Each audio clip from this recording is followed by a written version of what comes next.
వర్షం నీరు చేరింది, నీరు కూడా భారీగా చేరుతుంది.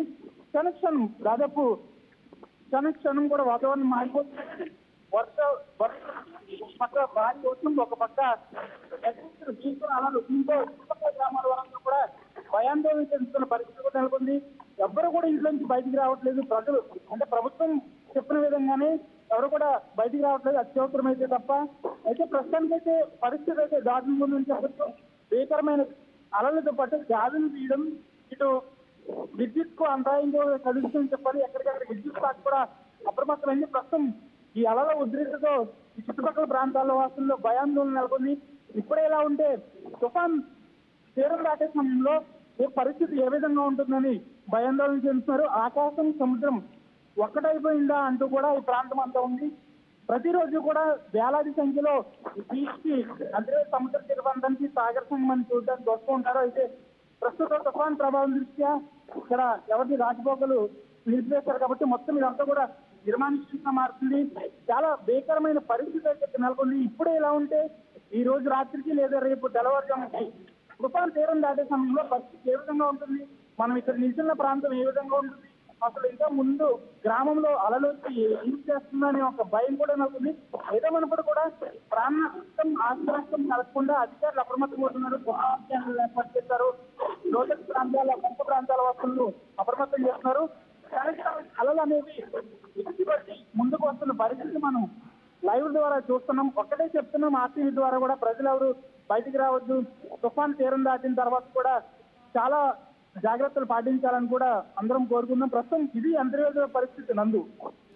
Right thank you Manoj, thanks for the details. ఇప్పుడు మనం అక్కడ అంతర్వేదిలో ఉన్నటువంటి పరిస్థితిని కూడా చూసాం. ఇంతకుముందు కాకినాడలో ఉన్నటువంటి పరిస్థితిని చూసాం. అంతర్వేదిలో అక్కడ ఉన్నటువంటి రిటైనింగ్ వాల్ అంతా కూడా దెబ్బతిన్నట్లుగా తెలుస్తుంది అలల తాకిడికి.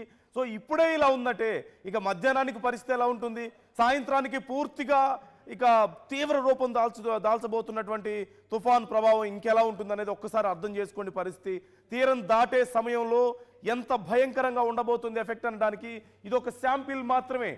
ఇప్పుడే ఇంత భయంకరమైనటువంటి ప్రభావం ఉంది. అలల తీవ్రతకి అక్కడ ఉన్నటువంటి రిటైనింగ్ వాల్స్ దెబ్బతింటున్నాయి, రోడ్లు దెబ్బతింటున్నాయి, అలలు పెద్ద ఎత్తున ఎగిసిపడుతున్నాయి. రెగ్యులర్గా వచ్చేటువంటి అలల కంటే సుమారుగా 2 నుంచి 3 అడుగుల ఎత్తు వరకు అలలు ఎగిసిపడుతున్నట్లుగా తెలుస్తోంది. మరోవైపు విపరీతమైనటువంటి వర్షం. కాకినాడలో మీరు క్లియర్గా చూశారు. ప్రకాష్ నించొని ఉంటే మా ప్రతినిధి ప్రకాష్ కూడా నెట్టివేయబడుతున్నటువంటి పరిస్థితి, అంత భయంకరమైనటువంటి గాలులు. ఇక సాయంత్రానికి ఇంతకంటే భయంకరమైనటువంటి గాలులు, ఇంతకంటే రెట్టింపు గాలులు ఉండబోతున్నాయి, ఈదురుగాలులు ఉండబోతున్నాయి, ఇంతకంటే రెట్టింపు వర్షం ఉండబోతుంది. సముద్రంలో ఉండేటువంటి ఉధృతి కూడా మరింత రెట్టింపు అవబోతుంది సాయంత్రానికల్లా. సో ఎంత భయానక పరిస్థితులు ఉంటాయనడానికి ఇది ఒక ఎగ్జాంపుల్గా మనం చూడొచ్చు, ఇది ఒక శాంపిల్గా మనం చూడొచ్చు అనే చెప్పాలి. మరోవైపు ఉప్పాడ బీచ్లో కూడా పరిస్థితి ఇలాగే ఉంది. చాలామంది ఇంతకుముందు మనం చెప్పుకున్నట్లుగా చాలామంది మత్స్యకారులు మేము ఇక్కడి నుంచి కదలం, మేము ఇక్కడే ఉండిపోతాం, మాకు ఇదేం పెద్ద విషయం కాదు, మాకు రెగ్యులర్గా వచ్చేటువంటి తుఫాన్ల ప్రభావం మాకు కొత్త ఏం కాదు అని చెప్తున్నారు. కానీ రెగ్యులర్గా వచ్చే తుఫాన్లు వేరు, ఇప్పుడు వస్తున్నటువంటి తుఫాన్ వేరు. ఈసారి మరింత భయంకరంగా ఉండబోతుంది పరిస్థితి. కాబట్టి ఎవరైనా సరే కొంత నెగ్లిజెన్స్తో అక్కడే ఉన్నట్లయితే దూర ప్రాంతాలకు వెళ్ళండి, సేఫ్ ప్లేసెస్కి వెళ్ళండి. ప్రభుత్వం ఏర్పాటు చేసినటువంటి పునరావాస కేంద్రాల్లో తలదాచుకోవడం చాలా బెటర్. రానున్నటువంటి 3 రోజుల పాటు ఇదేదో ఒక గంట 2 గంటల్లోనో ఒక పూటలో అయిపోయేది కాదు. 3 రోజుల పాటు, సుమారుగా 4 రోజుల పాటు కూడా దీని ఎఫెక్ట్ ఉండబోతుంది. ఇంతకుముందు నేను మీకు చూపించే ప్రయత్నం చేశాను మ్యాప్లో పరిస్థితి ఎలా ఉంది అనేది. పూర్తిగా ఆంధ్రప్రదేశ్ని కమ్మేయబోతోంది మోంతా తుఫాన్. తన ఉగ్ర రూపాన్ని ఆంధ్రప్రదేశ్ మీద చూపించబోతోంది. ముఖ్యంగా చాలా అలర్ట్గా ఉండాల్సినటువంటి విషయాలు కొన్ని ఉన్నాయి. మీ ఏరియాలో పవర్ సప్లై కట్ అయ్యే అవకాశాలు ఉన్నాయి.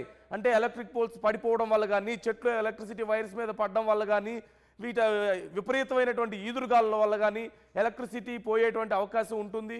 సో అలాంటి విషయాల్లో ముందే జాగ్రత్తగా ఉండండి. అండ్ డ్రింకింగ్ వాటర్ని రెడీగా